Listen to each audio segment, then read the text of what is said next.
Assalamualaikum warahmatullahi wabarakatuh. Alhamdulillahilladzi hadana al-Islam wa ikhtara lana khairal anam. Muhammadin alaihi salatu wassalam. Amma ba'd. Bapak Ibu sekalian yang kami hormati, para peserta kajian seni interaksi Rasulullah Shallallahu alaihi wasallam. Pada kesempatan kali ini, insya Allah kita akan melanjutkan kembali pembahasan kita dari kitab Kaifa Amalahum Shallallahu alaihi wasallam yang diterjemahkan dengan, kalau salah satu penerbit menerjemahkannya dengan judul Seni Interaksi Rasulullah Shallallahu Alaihi Wasallam. Ada penerbit yang lain yang menerjemahkan buku tersebut dengan judul Cara Nabi Shallallahu Alaihi Wasallam Memperlakukan Orang di Berbagai Level Sosial. Dua-duanya sama-sama menerjemahkan buku yang sama, yaitu Kaifa Amalahum Shallallahu Alaihi Wasallam karya Syekh Muhammad Shaleh Al-Munajjid. Pada kesempatan kali ini, insya Allah kita akan masuk pada bahasan yang sudah kita mulai pada pertemuan sebelumnya, yaitu ta'amulun Nabi Shallallahu Alaihi Wasallam, interaksi Nabi Muhammad Shallallahu Alaihi Wasallam dengan orang-orang yang kalau sebelumnya pembahasannya untuk lanjut usia, kemudian di awal pembahasan masuk pada bagian berikutnya, masuk pada bahasan interaksi Nabi Shallallahu Alaihi Wasallam dengan orang-orang dengan anak kecil, ya. Ta'amulun Nabi Shallallahu Alaihi Wasallam ma'as sighar. Kalau sebelumnya dengan orang tua, sekarang dengan anak-anak. Nah, ini yang insya Allah akan kita bahas bersama pada kesempatan kali ini. Dan kita harap mudah-mudahan ini bisa menjadi jalan untuk kita memahami bagaimana sisi humanisnya Rasulullah Shallallahu Alaihi Wasallam ketika berinteraksi dengan anak-anak. Mari kita lihat di sini.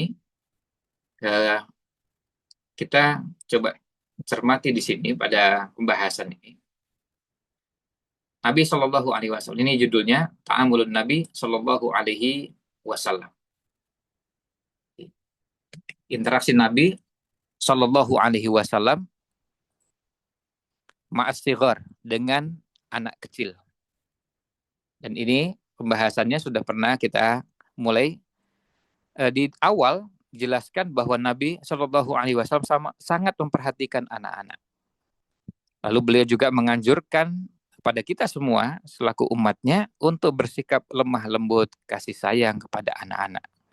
Beliaulah yang bersabda, laisa minna man lam yarham shaghirana. Bukan termasuk golongan kami orang-orang yang tidak sayang kepada anak-anak kecil di antara kita. Bukan termasuk golongan kita.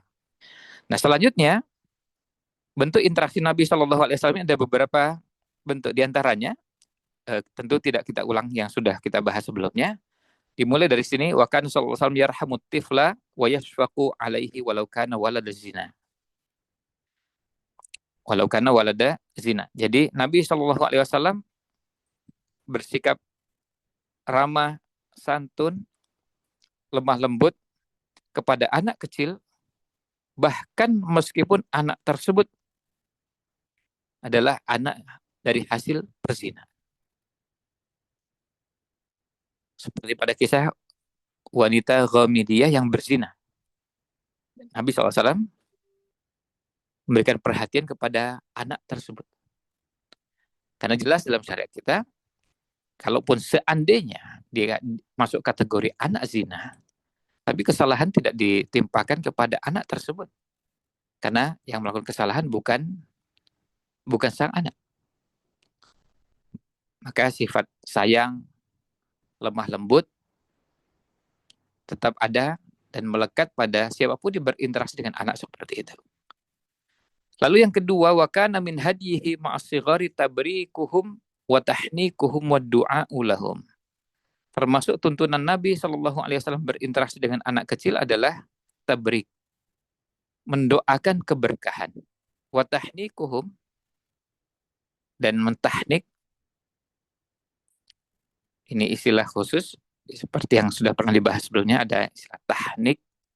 Kemudian dua doa ulahum, dan mendoakannya. Kalau tahnik itu kita mengambil bisa bagian kecil dari kurma, lalu kita kunyah.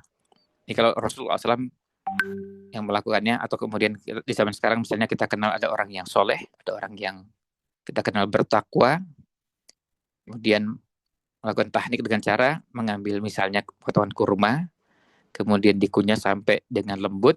Setelah itu diambil bagian kecil dari kurma tersebut, dimasukkan ke dalam mulut bayi dan disentuhkan ke langit-langit dari mulut bayi.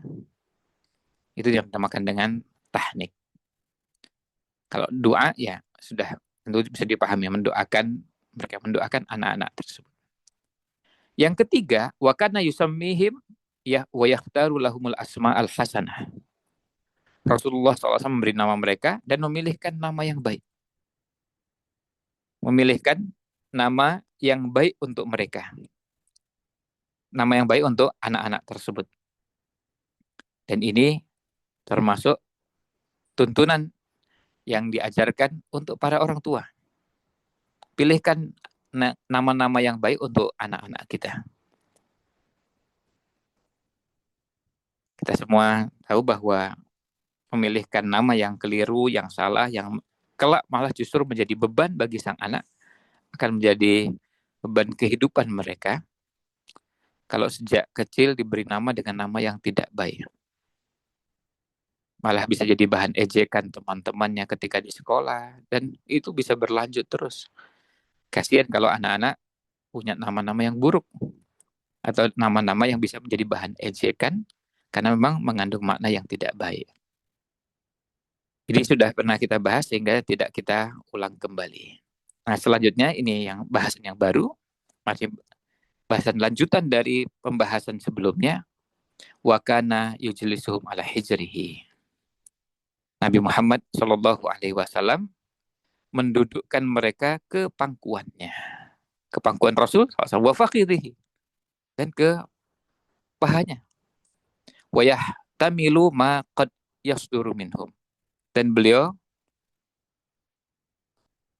mencoba untuk terus bersabar atau menahan, bisa maknanya yahtamil itu sabar, menahan diri ketika muncul hal-hal yang tidak menyenangkan dari anak-anak. Mulai dari bayi sampai anak-anak setelah bayi, pasca bayi. Kan kalau kita lihat ada anak digendong, kemudian anak dipangku. Yang namanya anak digendong dipangku, sangat mungkin melakukan hal-hal yang tidak pantas di situ. Tapi namanya anak-anak, kita maklum.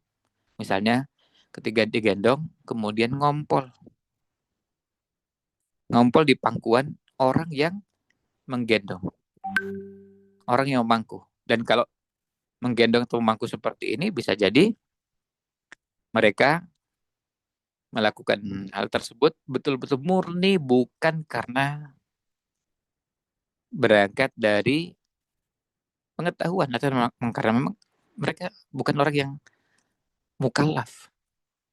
Jadi mau ngompol, mau muntah, mau nangis, mau rewel, mau apa saja, maklum udah.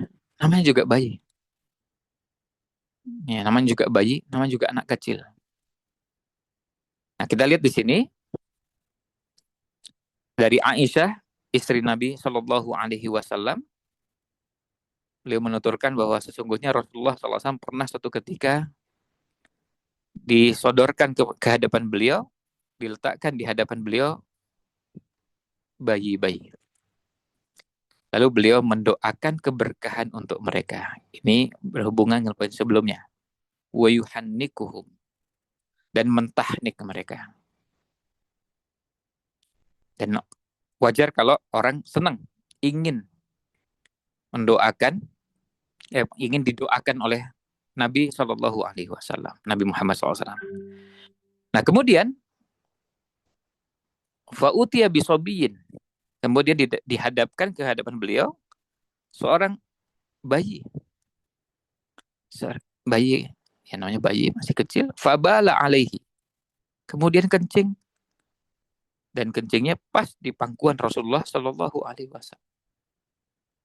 Fada'a bima'in, lalu beliau minta orang untuk ambilkan air, fa'atba'ahu baulahu walam yaghsilhu. Kemudian setelah beliau minta diambilkan air, beliau menuangkan air itu ke bekas kencing tadi,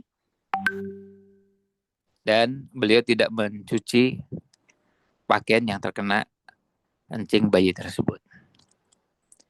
Kita tentu mendapatkan manfaat dari kejadian tersebut, adanya tuntunan, dan ini bahasan fikih, bagaimana kalau bayi kencing, pipis di pangkuan seseorang. Lalu bagaimana perlakuan terhadap pipisnya tadi.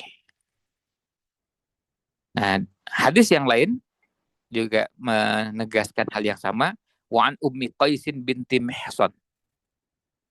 Wa'an Ummi Qaisin binti Mihsanin. Dari Ummu Qais binti Mihsan. Radhiyallahu anha. Annaha atat bibnin laha saghirin.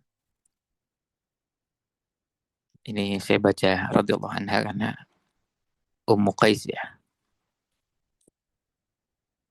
Nah, kemudian atat bibnin laha saghirin. Beliau datang membawa putranya. Lam ya'kulit ta'am. Lam ya'kulit ta'ama. Yang belum makan apapun. Artinya masih hanya ASI. Lam ya'kulit ta'ama ila Rasulillahi sallallahu alaihi wasallam. Rasulullah sallallahu alaihi wasallam. Fa'ajlasahu Rasulullah sallallahu alaihi wasallam fi hijrihi. Maka Rasulullah sallallahu alaihi wasallam mendudukkan bayi tersebut di pangkuannya. Fabala ala saubihi. Kemudian bala ala saubihi. Rasulullah SAW yang memangku bayi tersebut, ternyata bayi tersebut pipis di pakaian Rasulullah Sallallahu Alaihi Wasallam. Jadi di pangkuan, kemudian ya pasti kena pakaiannya. Fada'a bima'in. Lalu beliau minta ada yang mengambilkan air. Fanadoha. Lalu beliau percikkan air tersebut.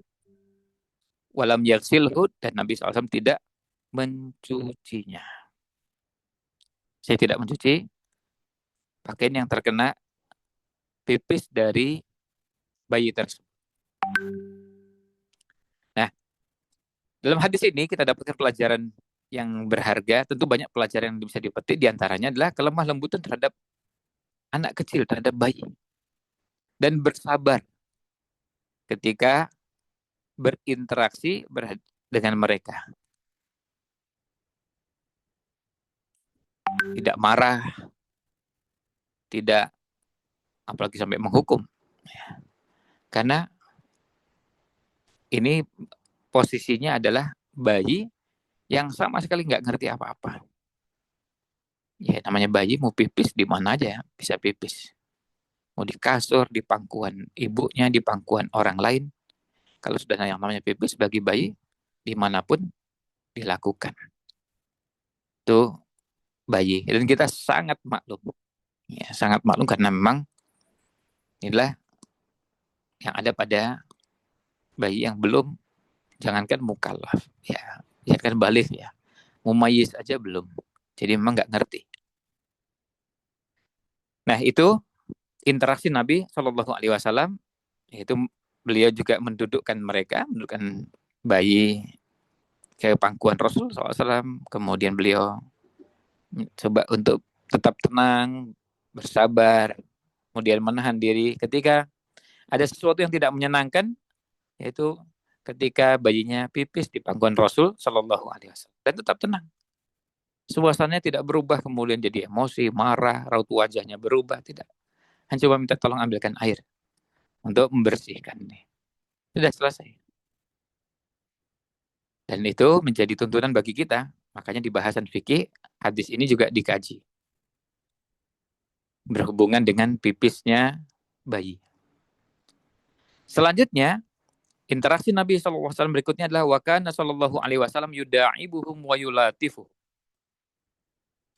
Nabi Muhammad Shallallahu Alaihi Wasallam bergaul dengan mereka, bermain dengan mereka, ya, dan bermain, bercanda dengan mereka dengan cara yang memang sesuai dengan usia mereka. Kalau main-main dengan anak-anak tentu tidak sama dengan main dengan orang tua, sama-sama guyon. Kita lihat di sini an Ummi Khalidin binti Khalidin radhiyallahu anha. Dari Ummu Khalid binti Ummu Khalid. Jadi dari Ummu Khalid binti dari Ummu Khalid binti Khalid radhiyallahu anha. Qalat, beliau menuturkan, utiya Rasulullah sallallahu alaihi wasallam bi thiyabin fiha khamisatun sauda. Suatu ketika pernah Rasulullah sallallahu alaihi wasallam diberi hadiah dengan khamisah. Khamisah ini ya pakaian yang berwarna hitam. Ada yang mengatakan bahwa khamisah itu pakaian bahannya dari wool dan ada garis-garis berwarna hitam. Faqala, man tarawna naksuha hadhil khamisah. Lalu beliau bertanya kepada para sahabat, menurut kalian, siapa yang pantas memakai atau siapa yang pantas kita berikan untuk memakai pakaian ini? Kita pakaikan baju ini. Fa'askatal qaum. Para sahabat diam. Qala, beliau bersabda, itu nih bi ummi Khalidin. Lalu beliau bersabda, tolong panggilkan Ummu Khalid ke sini. Fa'utiya bi an-nabiyyu sallallahu alaihi wasallam. Kata Ummu Khalid, lalu saya dipanggil ke hadapan Rasul sallallahu alaihi wasallam. Fa'albasaniha biyadihi.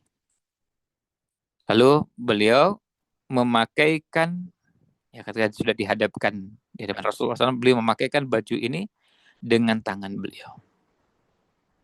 Tangan beliau yang mulia. Faja'ala yanzuru ila alamil khamisati wa yushiru biyadihi ilayya.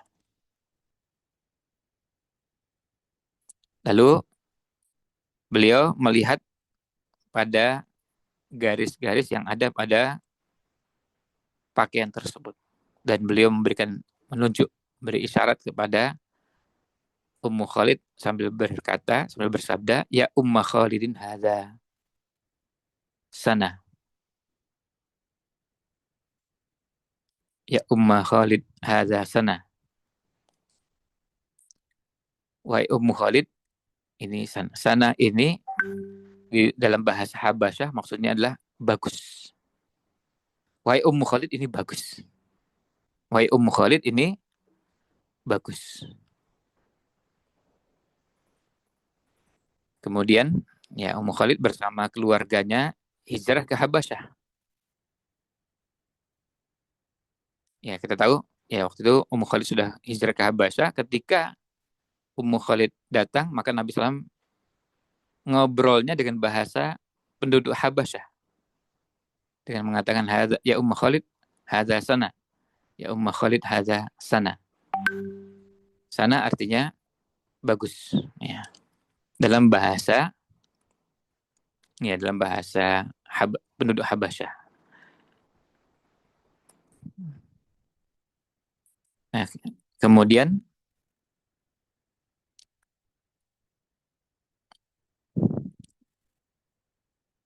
selanjutnya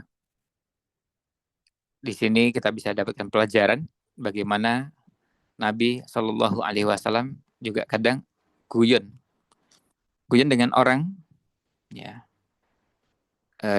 dengan orang pada usia tertentu dengan bahasa yang atau dengan cara yang cocok dengan orang tersebut. Jika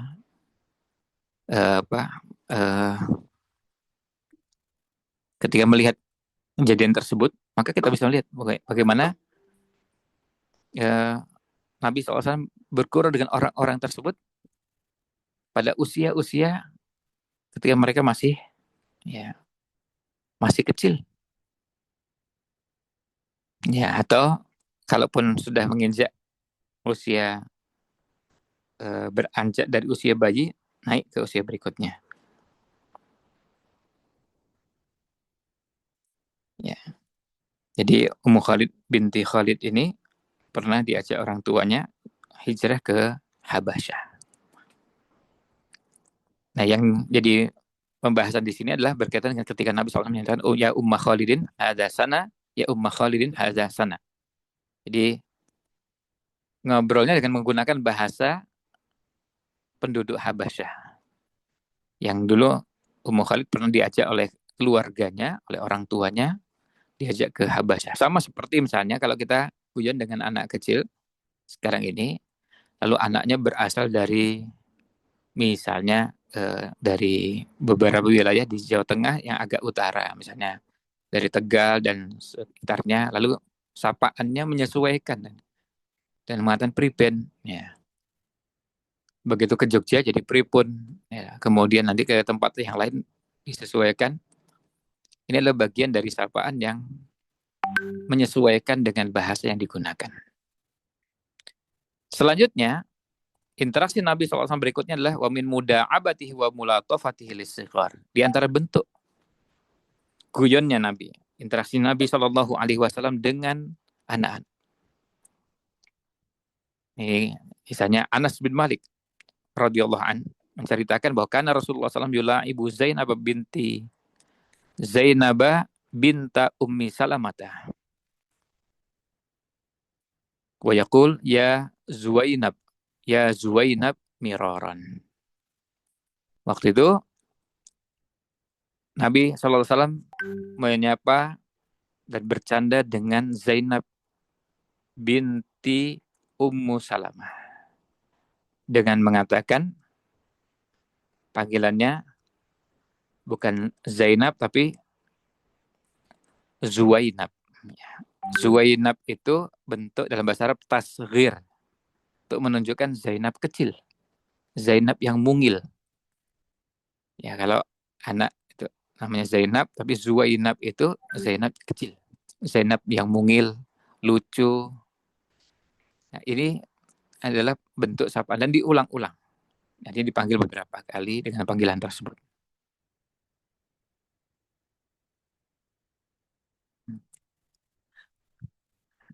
Nah, itu bentuk candaan Nabi SAW kepada anak-anak tadi. Kemudian, kita bisa juga lihat pada kisah Mahmud bin Rabi ketika masih berusia 5 tahun.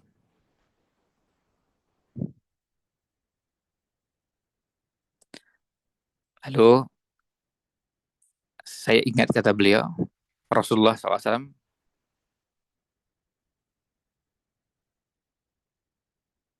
ya, pernah menyemburkan air ke wajah saya ketika saya berumur 5 tahun.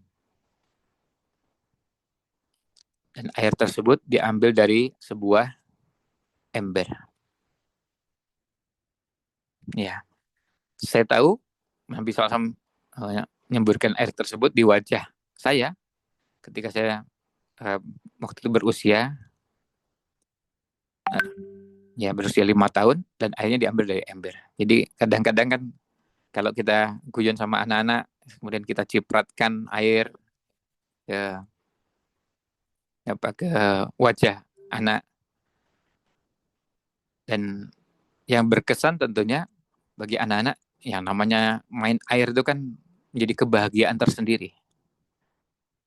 Mau main air di bak, main air di ember, main air di keran, main hujan-hujanan, ya pokoknya main air itu menggembirakan. Dan antar mereka juga biasa kalau main air, yang satu nyemprot yang lain, ya satu siram yang lain. Itu hal yang lumrah dan menggembirakan, menyenangkan. Ini bukan sesuatu yang menyakitkan apalagi menyiksa, ya. Ini guyon dan mereka senang. Ya, begitu disemprot, tak semprot lagi, ya. Begitu jadi hanya ini di dunianya anak-anak. Nah, sampai kemudian Mahmud bin Rabi menceritakan, saya masih ingat kejadian itu ketika saya berusia 5 tahun. Ya.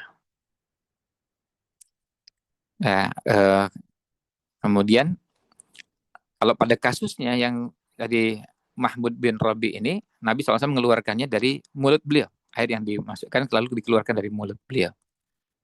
Mulut yang mulia tentu berbeda kalau itu dilakukan pada dari orang lain. Jika ini dari mulut Rasulullah SAW yang mulia, tentu akan berbeda dengan kalau itu dari yang lain. Makanya kemudian mereka senang karena berharap mendapatkan keberkahan dari Rasulullah Shallallahu Alaihi Wasallam. Nah, ini beberapa bentuk interaksi Rasulullah SAW dengan anak-anak. Mudah-mudahan ulasan yang ada ini ada manfaat yang kita bisa ambil. Mohon maaf jika kurang berkenan. Sementara kita cukupkan dulu sampai di sini. Wallahu a'lam. Sallallahu salam ala Nabi Muhammad wa ala alihi wa sahbihi ajma'in. Wassalamualaikum warahmatullahi wabarakatuh.